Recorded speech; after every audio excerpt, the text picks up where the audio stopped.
Assalamualaikum warahmatullahi wabarakatuh.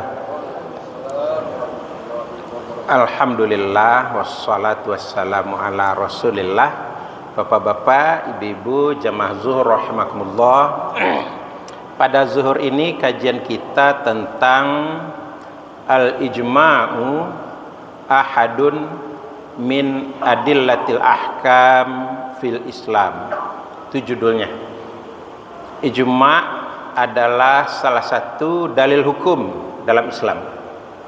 Bapak Ibu rahmatullah, dalil hukum dalam Islam itu ada dua. Satu namanya dalil naqli, yang kedua namanya dalil aqli. Dalil naqli itu adalah Al-Quran dan Sunnah, disebut juga dengan nas. An-nas, an-nas artinya adalah teks ayat dan teks hadis. Jadi kalau dalilnya Al-Quran dan hadis tentang sesuatu masalah hukum, maka disebut itu nas atau disebut dalil naqli. Yang kedua dalam Islam itu dalil aqli namanya. Dalil aqli itu ialah dalil yang sumbernya ijtihad para ulama. Ijtihad para ulama. Maka akan kita dapati berbagai mazhab dalam Islam, mazhab fikih, nah itu adalah hasil ijtihad para ulama. Jadi ulama itu berijtihad, lalu keluarlah hasil ijtihadnya, maka lahirlah mazhab-mazhab dalam fikih.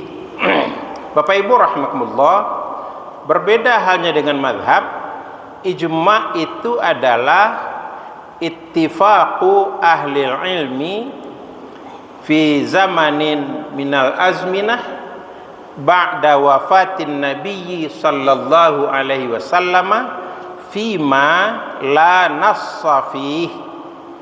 Ijma' itu ialah kesepakatan semua ulama pada satu masa di antara zaman sesudah wafatnya Nabi terkait dengan masalah hukum yang belum ada nasnya dalam Al-Quran maupun Sunnah.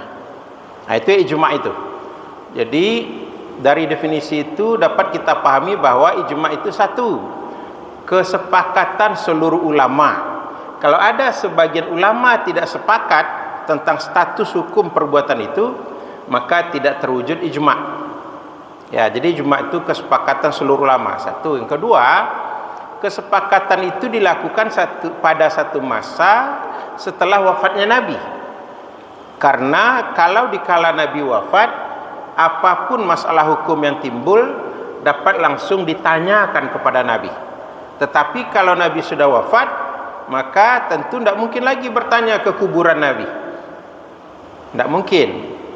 Oleh karenanya lah ulama lalu bersepakat untuk menentukan status hukum suatu perbuatan yang perbuatan itu pada masa Nabi belum ada. Karena perbuatan itu belum ada, status hukumnya juga belum ada dalam Al-Quran, juga belum ada dalam Sunnah. Padahal tidak boleh terjadi kekosongan hukum, harus ada pendapat hukum. Nah, pendapat hukum ini dilakukan secara bersama-sama, lahirlah ijma'. Ijma' itu dibagi pula kepada dua oleh ulama. Satu namanya ijma' qauli, yang kedua namanya ijma' sukuti. Ijma' qauli itu artinya seluruh ulama pada masa itu sama-sama setuju bahwa status hukum perbuatan itu adalah seperti itu. Tidak ada satupun yang tidak menyatakan persetujuannya. Berbeda halnya dengan ijma' sukuti. Ijma' sukuti itu kesepakatan ulama, tetapi ada ulama yang tidak menyatakan pendapatnya, tapi juga tidak membantahnya.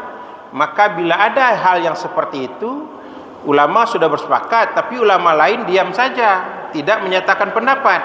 Nah, itu namanya sukuti. Ulama bersepakat. Kalau ijma' qauli itu diingkari, jatuh kafir yang mengingkari itu. Tapi kalau ijma' sukuti diingkari, itu tidak apa-apa, tidak jatuh kafir. Karena dia tidak menjadi kesepakatan secara bersama-sama dalam bentuk pernyataan. Tidak ada pernyataan secara bersama-sama. Bapak Ibu rahimakumullah, Kalau kemudian sebagian ulama sepakat, sebagian tidak sepakat, tidak setuju, mereka nyatakan saya tidak setuju dengan pendapat seperti itu. Nah, kalau yang tidak setuju itu jumlahnya sedikit, yang setuju itu jumlahnya banyak, itu disebut dengan ra'yul jumhur, pendapat mayoritas ulama. Nah, jumhur mayoritas artinya. Ya, jadi mayoritas ulama setuju, sebagian kecil tidak setuju. Nah, itu jumhur. Jadi pendapat jumhur tetap lebih kuat dibanding pendapat perorangan. Gitu. Ya, Bapak Ibu rahimakumullah. Itu ijma. Ijma itu menjadi dalil akli yang paling kuat. Posisinya nomor 3 sesudah Al-Quran dan Sunnah. Jadi dalil hukum dalam Islam yang pertama Al-Quran, yang kedua Sunnah, yang ketiga ijma. Jadi posisi ijma itu adalah dalil akli yang terkuat, mengalahkan semua dalil akli yang lain. Dalam Islam banyak sekali dalil itu sumbernya adalah ijtihad dibanding yang ada sumbernya berupa Al-Quran dan Sunnah. Bapak Ibu rahimakumullah, mari kita lihat contoh ijma yang ada sesudah Nabi wafat. Yang pertama, ijma ulama ialah tentang wajibnya ada khalifah dalam negara Islam. Wajib ada khalifah, tidak boleh tidak ada khalifah dalam negara Islam. Maka untuk itu dipilihlah khalifah untuk pengganti kepemimpinan Rasulullah. Maka disepakati Abu Bakar As-Siddiq radhiyallahu an sebagai khalifah pertama. Nah, itu dasar pengangkatan Abu Bakar As-Siddiq sebagai khalifah itu adalah ijma itu. Nah, jadi ulama bersepakat menjadikan Abu Bakar As-Siddiq radhiyallahu an sebagai khalifah pertama pengganti Rasulullah sallallahu alaihi wasallam dalam kepemimpinan umat Islam. Bapak Ibu rahimakumullah. Lalu dalam perjalanan kekhalifahan Abu Bakar itu banyak pula terjadi ijma. Nah, jadi ijma itu asalnya dari satu orang, lalu gagasan itu dia kemukakan kepada para ulama. Kalau sepakat semua menjadi ijma lah dia. Di era Khalifah Abu Bakar ada beberapa gagasan Khalifah Abu Bakar yang disetujui oleh seluruh ulama di era Abu Bakar itu. Satu, orang Islam yang sudah wajib berzakat tetapi tidak bersedia membayar zakat, tidak bersedia mengeluarkan zakat, maka orang itu wajib diperangi. Nah, itu tidak ada dalilnya dalam Al-Quran, itu tidak ada dalam Sunnah. Dalilnya apa? Kesepakatan seluruh ulama pada era Khalifah Abu Bakar As-Siddiq radhiyallahu anhu. Karena sudah bulat, maka dilaksanakanlah kebulatan itu, dan jadilah orang-orang yang keberatan membayar zakat dari kalangan orang-orang munafik itu diperangi. Jadi kalau ada orang Islam zaman sekarang sudah wajib berzakat, tidak juga berzakat, nah itu meniru kaum munafik di era Abu Bakar itu. Ya.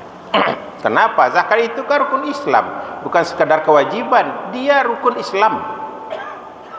Terhadap rukun Islam saja keberatan untuk mengeluarkan, bagaimana dengan yang bukan rukun Islam? Tentu akan lebih keberatan lagi dia. Ya, rukun Islam saja dianggap sepele gitu. Nah, Bapak Ibu rahimakumullah.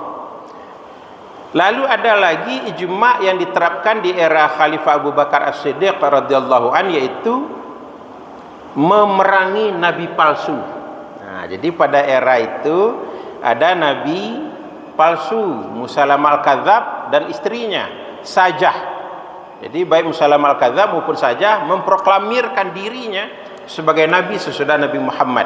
Nah, padahal surat Al-Ahzab ayat 40 sudah sangat tegas menyatakan, wa ma Muhammadun aba ahadim mir rijalikum walakin Rasulullah wa khataman nabiyyin.